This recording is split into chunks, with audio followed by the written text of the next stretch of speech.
tervitan siit Taipei linnas asuvast 4-tärni hotellist, kus ma olen siis 2 nädalat isolatsioonis viibinud koos selle jooksulindiga, et valmistada Taipei maratoniks 2020. Aitäh sulle, et tunnustasid mind Eesti aasta mees kergejõustiklase auhinnaga.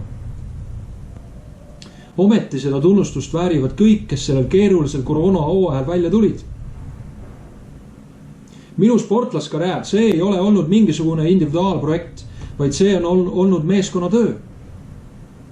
Ma tänan oma abikaasa Mailit, kes on olnud alati mu kõrval, kasvatades 3 last, kes on veel väikesed, samal ajal kui isa üle maailma ringi reisib, võistleb, treeninglaagrites käib, on tema pidanud selle kõigega hakkama saama.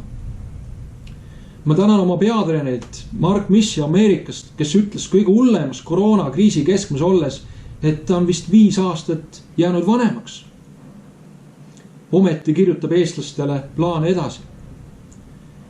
Ibrahim Mukunga Vashira lendas augustis Keeniast Eestist ainuksi sellepärast, et tulla aidata mul trenni teha. Ja tänu temale suuresti ma ka Poolas jooksin Eesti rekordi poolmaratoni maailmameistrivõistlustel. Treener Harri Lemberg tuli minu koju taha hoovi, siis kui kevadel Tartu Ülikooli Akadeemilise spordiklubi hoone oli suletud, et siis läbi viia üks individuaaltreeningprogramm. Füsioterapeut Peeter Nigol lendas Keeniasse enne Sevilla maratoni, kus ma täitsin olümpianormi selleks, et minu lihaste eest hoolitseda. Terve selle hooaja vältel on ta olnud kättesaadav. Lisaks ameeriklased Brad Barnes ja Nick Schutz, mõlemad spordikaplanid. Olen juba pikemat aega nendega koostööd teinud. Nick tuli Keeniassegi kaasa ja tuli ka hiljem Sevilla maratonile. Nende vaimuliku nõuga olen päris palju suutnud ennast tasakaalus hoida. Aga muidugi ka sponsorid.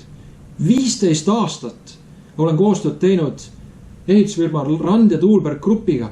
Lisaks Tartu Ülikooli Akadeemilise spordiklubi, Eesti Kergejõustikuliit, Eesti Olümpiakomitee, Nike ja muidugi ka ma tänan fänni, sind, kes sa oled kogu aeg selle aja jooksul mulle kaasa elanud. Aga üle kõige ma olen tänulik Jumalale, kes on andnud mulle selle anni, selle elu, et ma üldse olen ja tõesti ma siiralt palun ja loodan, et meil kõigil läheb järgmine aasta veel paremini, kui läks see aasta.